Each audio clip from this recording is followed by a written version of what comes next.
So, fun fact, I started talking and managed to get 2 minutes into the video before realizing that I never hit record, which is good, honestly, because it was only 2 minutes into the video. So, I'm Alex Radcliffe from BoardGameCo. If you're new here, hi, and this is going to be the Week in Review, where I talk about the videos of the week, things that went up, things that are going up next week, various news pieces in the board game world, topics of the week, all those kinds of things, because that's what I do in the Week in Review. These intros don't get more clever as time goes on. I'm just saying the same thing in slightly different ways.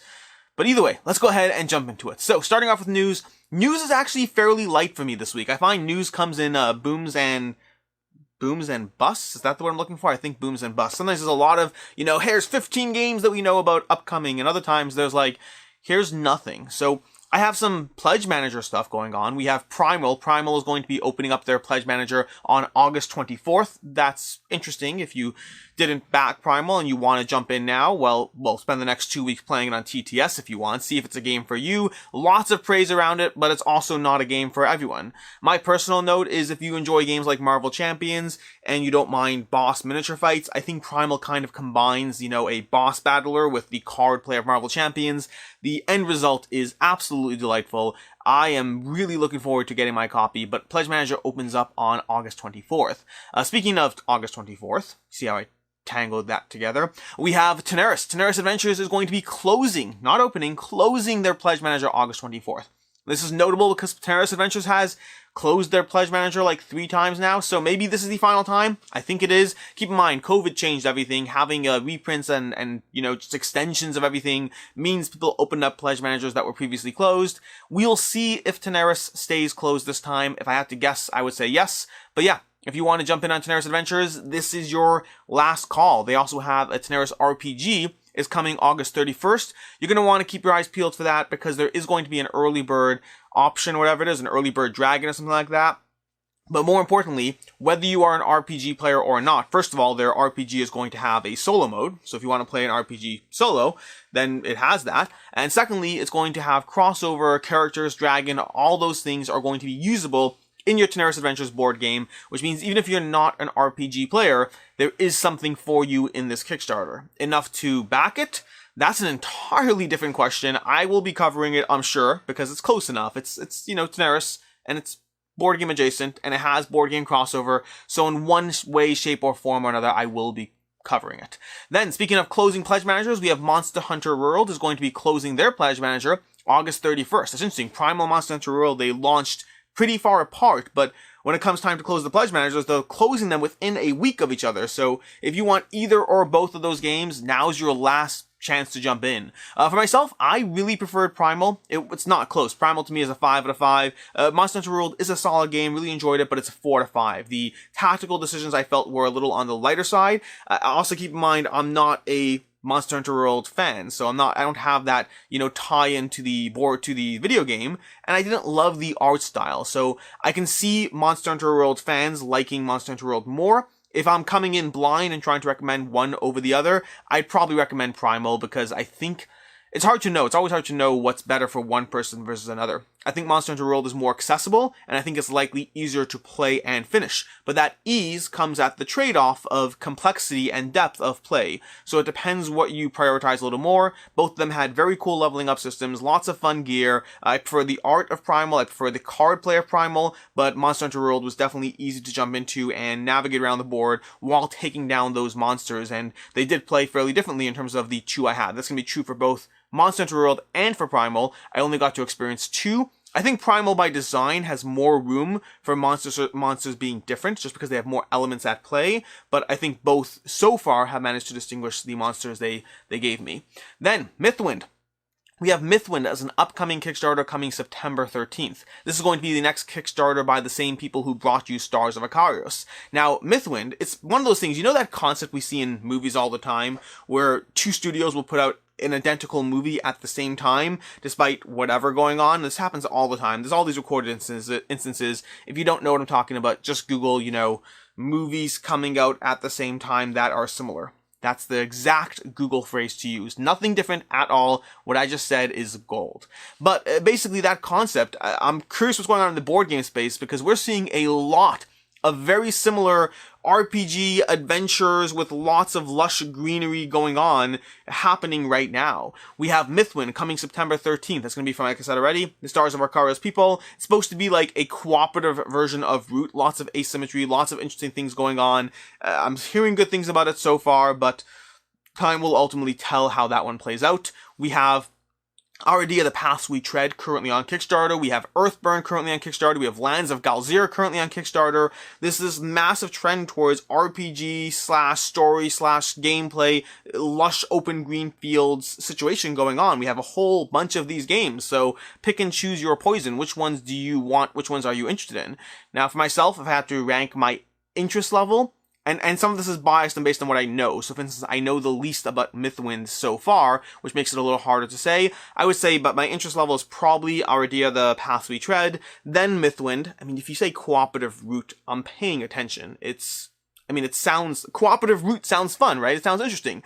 Could be a complete and horrific failure and flop, absolutely, but I'm intrigued. So we have Arydia, The Paths We Tread, Mythwind, then Lands of Galzir, and then Earthburn Rangers. Earthburn Rangers does look cool, but for some reason it's not pulling me in quite as much as the others. I don't have a firm line on exactly what it is on one versus the other. Just, that's my interest level of all of those games for an unprompted check on that. So, that is basically that. That's all I have for news. Like I said already, light week, not a ton going on, or at least not a ton going on that I know about. In general, for these news segments, I don't really hunt things down. This is just me being fairly involved in the board game space, fairly involved in different forums and groups, and I just see things that pop up. That's usually what happens between subscribing to channels, between following different threads, between Board Game Geek, any number of different areas. Usually I just see stuff going on, and I talk about it here, because the Week in Review was never meant to be about that, but let's do that anyway. Anyways, topic of the week. So, topic of the week this week is going to be about logging plays. I do a little segment every Week in Review where I talk about the games I've played this past week, and I was looking at the games I played this past week, and I saw a few games of Slay the Spire. And you're like, Slay the Spire? Alex, you got to try Slay the Spire? I'm talking about the video game. I started logging plays of Slay the Spire, the video game, and it's an interesting conversation about this conversation is only really relevant if you log plays to begin with. And there's a separate question as to why you log plays, and that will be relevant here. But I'm just going to talk about what I do and why, how that's developed to a degree, and then I'm curious what you do, assuming you log plays. So I log my plays.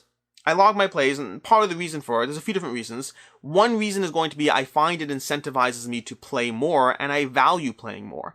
When I'm looking at that computer and it's late at night and I could just scroll on Facebook for another 2 minutes, first of all, I hate it when I do that. That is the biggest waste of time ever. I don't mind being on Facebook, but not when I'm just wasting time on Facebook. Intent versus passive is a very different conversation. But when I'm just sitting there and I could play another game, I have this little mental incentive to, I could log another play.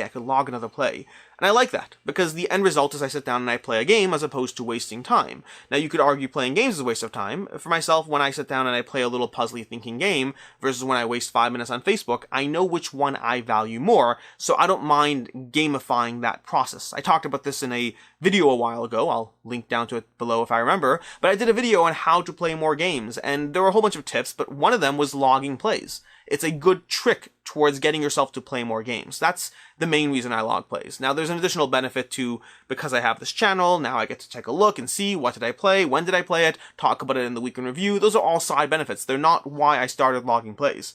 I started logging plays in, I want to say, 2018, if I recall correctly, mid-2018. I started playing board games in around, board games like I do now, in around early 2012 or late 2011, somewhere in that range. So it took me a while before I got around to it, but once I did, I never really looked back. I like it. I like that gamification process. So that's all background relevant to what's going on now. A big question for those who log plays is going to be, there's going to be a few questions along these lines, but let's say a common one is, do you log plays of a board game app? So if I'm pulling up my phone and I play a bunch of games of Splendor or Star Realms, I need to play Star Realms again, whatever it is you do there, do you log those plays? An interesting question. Different people answer it different ways. And then the new one for me is, now I'm logging plays of Slay the Spire or any of these other deck building games on computers, which are not even board games technically, they're board game adjacent. But I'm logging plays of those, which is a new thing for me. I never did in the past, and I'm starting to do so now. So why or why not? What's my policies and why? Now, none of this is relevant to what you should do. I just think it's an interesting conversation. So, I previously, Slay the Spire is a new one for me, I'll explain that one shortly. My previous policy was when I play a game like, let's say, Through the Ages, and I play it with other people, with human players on the app, then I logged that play. Any form of a digital play online, on Board Game Arena, on Through the Ages on the app, as long as there were human players involved, I logged that play, and if there weren't, I did not. My policy is slightly changing. Because the human player versus non-human player is a semantic, it's useless. If I'm willing to log a play of a solo game, why should it matter whether I'm playing an AI or versus a human player? But there still will be overlap in terms of how I choose to log my plays and not. And this is going to be the fine line for me, just in terms of what I do and why. I won't log plays of any game, whether real, meaning a real board game like Star Realm, Splendor, Galaxy Truck, or whatever it is, or Slay the Spire. I will not log those plays if I'm doing it almost as a form of wasting time. If I'm sitting there for 2 minutes in line somewhere, and I'm like, oh, I'm just going to whip out my phone and play around, or I should be doing something else, and I'm just deferring time by just wasting time on my phone, I won't log that play. Because the point of logging plays for me is the gamification of the behavior, the incentive to do it again and again and again and up that number. I'm turning that into something I want to do. And I don't want to do passive things. I want to do active things. I want to act with intent and play games with intent and do so because I value it, not because I'm killing time, so to speak. Killing time is a horrific expression. I mean, it's a valid expression. It's a horrific thing to do. And so for me, the line is not AI, the new line, didn't used to be this way, is not AI player versus human player. It's what am I doing? Am I engaging in an active activity that I want to do, or am I sort of just, like for instance, Slay the Spire is going to be a good example. If I'm in the middle of working and I pop up just to go on to 1 or 2 rounds of Slay the Spire just because I want to defer that work, I'm not going to log that. But if I sit down with dedication in front of my computer for 60 minutes to play through a full run of Slay the Spire because I value that activity, it's a board game. For all practical purposes, it is a board game that happens to be on your computer screen. It's no different than playing a deck builder on TTS or something like that. So for me, it's the way I'm engaging in the activity. Which means Through the Ages, if I sit down on my phone and I play Through the Ages versus the computer, I'm going to log that. Versus if I'm filling in a turn or two here or there while I defer and waste time, I won't log that. So it comes down to me, it's going to be about the activity. What am I trying to incentivize, and do I want to have that logged? Which is why I now have a bunch of plays of Slay the Spire logged in my phone. So before I jump into what I played this week, which will include some of that stuff, what's your policy? What do you do and why? I'm just curious. For me, it's about the incentivification of certain behavior types, and that's what I'm trying to, well, get more of. So, now we are up to what I played this week, the thing that triggered the topic of the week. By the way, if you have any ideas for topic of the week, let me know, because sometimes I have one planned and prepped. Other times I actually have to think of one. I could just skip it, obviously, but I like having something. And usually the goal for topic of the week is something that is not big enough to be its own video, but is interesting enough to talk about, because why not? Anyways, moving on to what I played this past week. So we have 3 more plays of My City. Like I said already, I'm going through that legacy game with another couple friend of ours. We have Slay the Spire. I got to play on a Thursday. Slay the Spire on Friday. Then on Saturday. Saturday was a fairly light. This whole week has been fairly light in games, all things considered, because for a few reasons. First of all, some of our friends haven't been around, so it's primarily been just our family, which means no outside gamers being involved. And then secondly is Rena. I mentioned this in another video.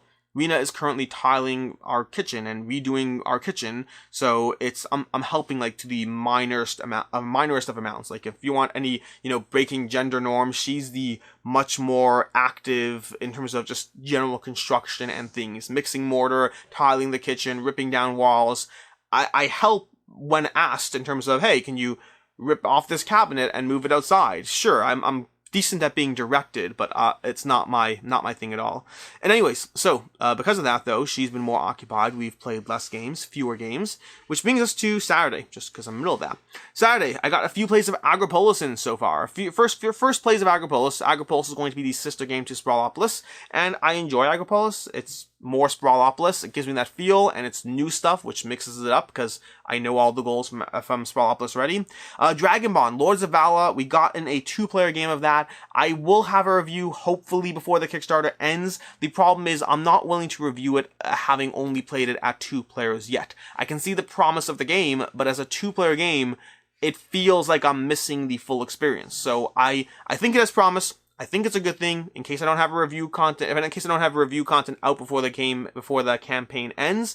Understand that I did enjoy my 2-player game, but as a 2-player game alone, I would not get it or recommend it. Not recommend it. I would not get it, and I think as a 2-player game, it's a 3 for me. It's okay. It's enjoyable. It's not amazing. I'm very intrigued to see how it goes at 4 players. I think that's the real ideal player count.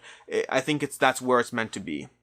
We have Ticket to Ride, First Journey, gotten a play of that with the kids. Tiny Towns, gotten a game of Tiny Towns with all the expansions, with Fortunes and Villagers. Got a play of Somewhere Under the Rainbow. That's going to be an upcoming Kickstarter. I'll be reviewing that with Ricky. We have Slay the Spire, the video game. Griftlands, the video game. I got a recommendation to play Griftlands, which is another one of these deck building games. There's another third one. There's Griftlands, the Slay the Spire, and then there's Monster Train. Are there any more? If there are any more than those 3, let me know. Anything to do with deck building, I'll give it a shot. We have Rajas the Ganjas, the Dice Charmers. So Rena and I are still trying to make our way through all these roll and writes. And I finally got in Raja the Ganjas, the Dice Charmers, and really enjoyed it. It's not the one over here. We'll talk about these at the end of the video. But I really enjoyed the Dice Charmers. I already love Raja the Ganjas, and I thought the Dice Charmers did an excellent job at keeping the feel while making it quick and accessible. I'm still keeping Rajas. Neither game's going anywhere, but I really like Rajas. We'll talk about that at some point. We have Asonia. Got another play of Asonia, and it's another deck builder. Shadow Kingdoms of Valeria. I filmed a solo playthrough of Shadow Kingdoms of Valeria. That will go up on the channel at some point. Tournament Fishing, the deck building game. I got in a solo and a 2-player version of that game. That's going to be a deck builder about, well, fishing. We have a game of cat and mouse. Okay, so we have a few games here. I got in a few games with Ricky of a game of cat and mouse, Throw Burrito, Poetry for Neanderthals, Tackle Cat spelled backwards, Exploding Kittens. We have a review coming up at some point about a whole bunch of Exploding Kittens games. Most of these we've already actually played over the past few months, but I want to get in Poetry for Neanderthals. I want to get a game of that in before we finally reviewed it on camera, because we hadn't played that one. That one's been taking a while of that. So I got in a bunch of those games. And then again, Slay the Spire, the video game. And why do I feel like I'm missing one? Why do I feel like I'm missing something? I don't remember. I'm sure I am missing something. That does typically happen with these what plays I logged or not. In general, I capture, like, I don't know, 80% of what I actually played. In any case, with all that, that brings us to the week in review, the videos of the week, all of that. So, starting off with last Saturday. Last Saturday, we had reviews for Imperium Classics, and then we had a Play This Not That with Barenpark versus the Grand Carnival. So, first of all, Imperium Classics, that was a game that, it's so interesting. If you read the comments on that video, it's such an interesting game in the emotion it's getting from many players, because many people in general.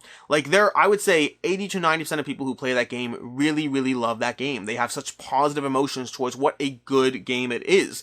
And then 10 to 20%, and you'll see this if you read through the comments on my video, or even the comments, the ratings on BoardGameGeek. The other 10 to 20% just think it's a dry game that is not interesting, gives you no real reason to dive back in. I did not like Imperium Classics. Really, really did not like. I would not continue playing that game. I gave it a 2 out of 5. It's just straight up not a game for me. But a lot of people really, really love it. Like, it's one of those things, like, you see the dislike ratio on that video. It's like, 15% people dislike it. Like, you pick my Tom Vassal is Wrong video has like a lower dislike ratio than Imperium Classics, because people really like that game. And in general, when you put out negative content on a game people tend to, it's one of those funny dynamics where people are like, we want more negative content. And then you put out negative content and people are like, you play that game wrong and your opinion's invalid. It's all good. I just find that the dichotomy is always fascinating. But anyways, Imperium Classics, I'm happy people like it. Not a game for me at all, unfortunately. Then, later that day, I put out a review of Barenpark versus Grand Carnival. It's going to be a Play This Not That, comparing the two games. Short version is both games are staying in my collection. I personally think that Grand Carnival is likely a better game mechanically speaking. I wouldn't even say likely. It is a better game mechanically speaking. For myself, if I had to pick one, I would pick Barenpark, because Barenpark to me is more pure in what it's doing. I really enjoy it, really appreciate it. The Grand Carnival adds an area of complexity that makes it slightly harder to table. Really enjoy both, keeping both, but that's where I ended up. Barenpark is a win for me. Both of them are 4 out of 5s for me. That's where they both fall, I would say, overall for me. But 4 out of 5 can still be one higher than the other. Then Sunday. Sunday, I had a video that, it's one of those videos I put out that I put it out. I filmed it. It's why is Kickstarter the best addiction? And I filmed that video, and I almost wanted to refilm it because I felt like I didn't love the video. And then I put it out. It did fine. I would say most people are fine with it. Got 1 or 2 comments, but sometimes I'll film a topic or video and get in my own head about whether it was done well, whether it was done right. The original point of why Kickstarter is the best addiction, the original point when I first talked about it, when I first had it as a video idea, is just why I love the Kickstarter journey so much, what it is that is so enjoyable, and how it's not only enjoyable, but it's also not harmful. But then the problem is I titled it mentally why Kickstarter is the best addiction. And then I got in my head about, well, if I'm calling it an addiction, I spent a decent part of the video really being careful or safe with the topic of addiction. And so I ended up talking far more about addiction and pros and cons, and then proceeding to talk about Kickstarter when it was really never the point. The point was just why I love the Kickstarter journey. It's just the title got in my head, and then the video went from there. Again, it did fine, but it wasn't, I didn't love the video, is what I'm saying. I want to love all my videos. I don't. The reality is I will put out videos. The nature of putting out, 10 videos a week is that I'm going to say things or do things that I regret. I'm going to have video content of me phrasing, like permanent stuff on the internet. I mean, I could take it down, but I don't want to take things down. I just want to get better at what I'm doing. I want to get better at saying things in a way that I don't regret what I say. It's an interesting thing to live your life very, very quotable and have everything open up for the world to just see, to judge, to look at, to analyze. Any little small mistake is locked in place. It's an interesting thing, but that's not really the point. That's just the sidetrack. So, Monday we had 2 back or not to back. As usual, I forgot my picks of the week. This is going to be all the Kickstarters. Lots of Kickstarters this week because I missed last week. So, just lots of Kickstarters to cover, to go over. For me, my picks of the week, which I didn't say in the video, but I did pin a comment. Eventually, one day I'll actually remember to talk about it in the video.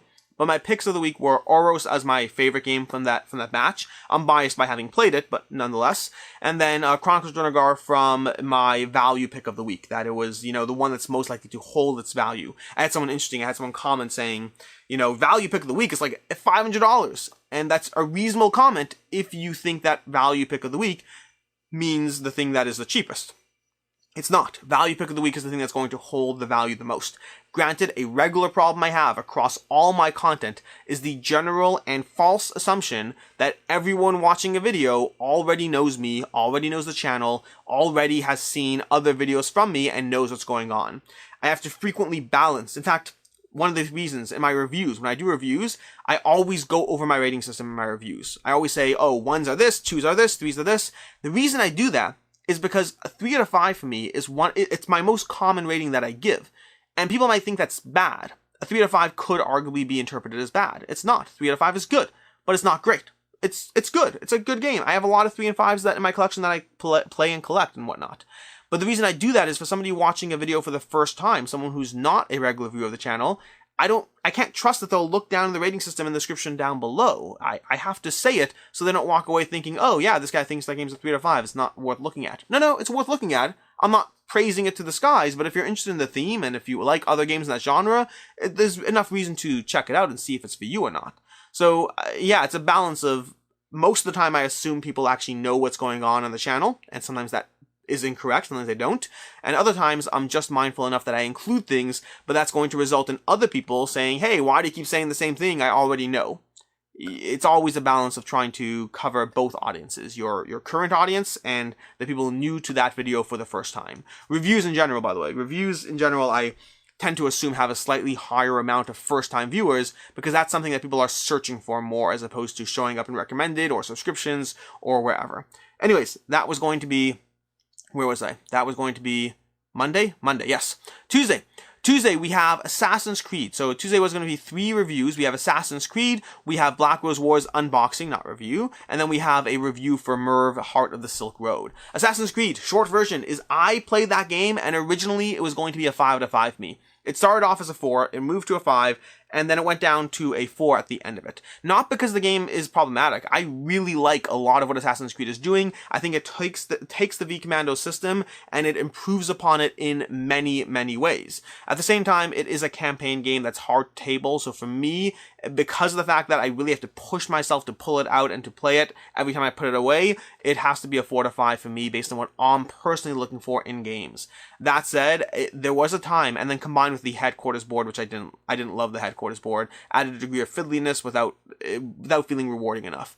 But I really like the overall game. I'm really looking forward to continuing to play it and dive back in. And I don't know what's going to happen with V Commandos, V Sabotage. I don't know if I'm going to keep it, if I'm going to get rid of it. As of right now, if I had to keep one, it would be Assassin's Creed, but it's hard to say because that one-time play of V Commandos versus the better gameplay of Assassin's Creed it's a hard sell. I don't know where I'd land up, but either way, if you backed Assassin's Creed, I'm excited for you because it's a fun game. I really enjoy that one. Then we had Black Rose Wars Rebirth. I did an unboxing of that. That's going to be more content. If you already have Black Rose Wars, I don't have any easy answers to you as whether you should get it or not. I'll cover the Kickstarter, of course, and I'll have, review content of the game. But if you have like an all-in pledge of Black Rose Wars, this is just quality of life upgrades. Is that worth upgrading your game? I don't know. I'll let you know more as it goes through it, but from what I'm seeing so far, I would say probably stick with your game, especially if you're happy with it, unless of course you're like me and you get games you shouldn't because you want to. But either ways, that's Black Rose Wars Rebirth. We'll cover that more later. And then lastly, we had Merv, the Heart of the Silk Road. In fact, this is going to be by Osprey Games, who I just, did not like Imperium Classics, but I really did like Merv, the Heart of the Silk Road. I actually taught it to my friends, and they gave me looks of, why are we playing this game? And then we started playing it, and then, halfway through, they actually reset. They wanted to, reset and start again because they actually got the game. Really enjoy that one. Very tight, heavy Euro. My biggest thing, Merv, I gave a 4 to 5, by the way. My biggest thing with Merv is you have to understand you will not get everything done. The goal is not to get everything done. The goal is to have more points than the opposing players. If you look at it that way, Merv is a great game. If you look at it as, I didn't get to try this path and that path and this path, you're right. You didn't. That's the way it works. Then Wednesday, we had 10 games we disagree on with Quackalope. The 2 highlights for me, this is going to be a video where Quackalope picked 10 games, Jesse picked 10 games that we disagree on. Whether he likes them, I don't. Whether I like them, he doesn't. Whatever it is. To me, the highlights are going to be Meadow and Inish. Inish because he's wrong. Inish is an amazing game. I don't care what anyone else says. And Meadow because Meadow, I do not like Meadow. I played Meadow one time, to be very fair.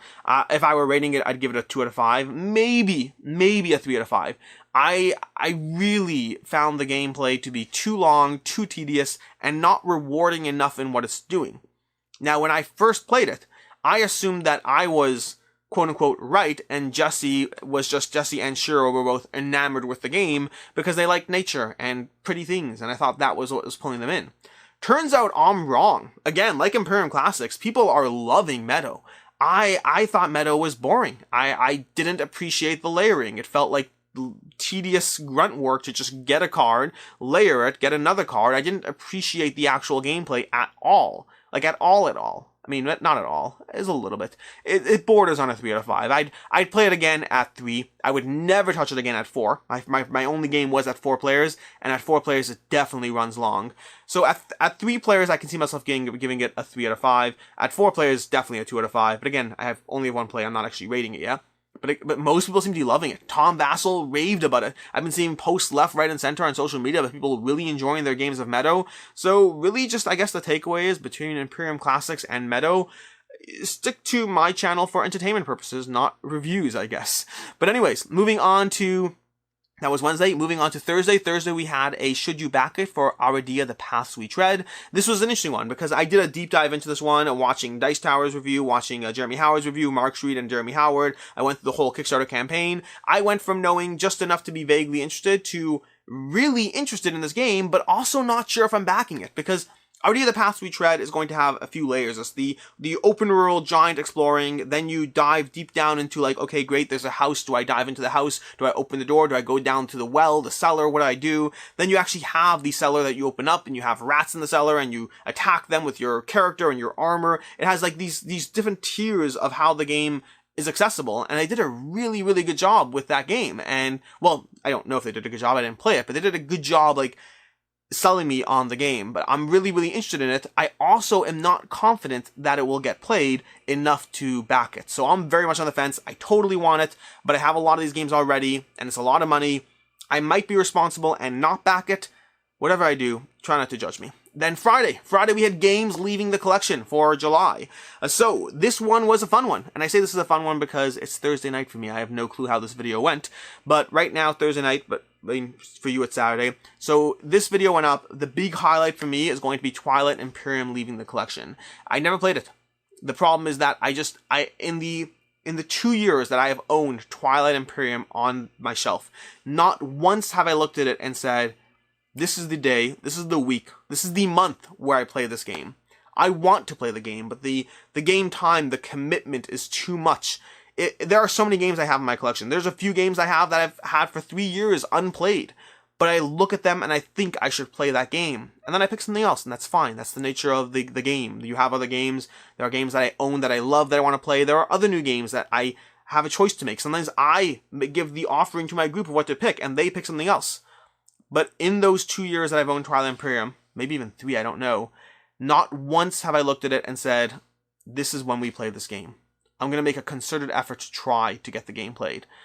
I think it's time to move on from Twilight Imperium. I hope to play it one day. I think I will. The nature of its presence in this hobby means even at a convention or something somewhere, I think it'll happen. But today is not that day, and it's time to say goodbye and clear up an entire block of a Calyx Cube for other games instead. Then that was Friday. Then today we have this video that you're watching now, and then later today we're going to have at 12 o'clock, we're going to have a review for MicroMacro Crime City. So we're going to have a review for that game. And then additionally, we're going to have a review for Cthulhu Wars going up as well. So MicroMacro and Cthulhu Wars, content for both of those. Cthulhu Wars, is that what's going up today? Yeah, it's going up today. Yeah. So MicroMacro and Cthulhu Wars are going to be the 2 videos going up today. Next week, we're going to have the video where I rank all the videos in the MCU universe, all the 24, 22, 24, I think 24 videos, whatever it is. I'm going to be ranking all of those in the order of my, order, because that's what it is. Also assigning, 2s, 3s, 4s, and 5s using my typical rating scale. And then later in the week, next Friday, I think we're going to have deluxe upgrades, another deluxe video. We're also going to have a to back or not to back. Busy week all around, lots of fun things. And then lastly, the games on the couch. So, games on the couch are as follows. We have Waste Nights down here, which I'm hoping to get a play in shortly. The rulebook is actually very short. I didn't realize how short the rulebook was, so I've been intimidated by this game, but now I'm giving the rulebook a shot and see how that goes. We have Lords of Vala Dragon Bond, which I've already played. If you hear that noise, by the way, that's the hose wiping out all the gunk from the mortar. But anyways, we have Lords of Vala Dragon Bond. I hope to play this at 4 players. I really hope to get it to the table. We have Rush MD. Rush MD, I would love to get a play of this from Artipia Games. I played the original Kitchen Rush game. I liked it. I've heard Rush MD is better, which is good because I didn't keep Kitchen Rush. And then lastly, we have Twa Dice, which is going to be me and Rena continuing our, roll and rights that we tried to table. Don't actually know if I'll play it, because at any given point, I tend to get about half of these played. These are always the ambition of what I hope will happen in the coming week. And that basically is going to be a wrap on the Week in Review. All the games, the topics, the news, all that stuff. I'm going to go see whether I can help Rena out with anything, because usually she asks me to help her with the cleaning process. So I'm going to say goodbye, and I will see you later. As always, I'm Alex Radcliffe from BoardGameCo, and I hope you have a good one.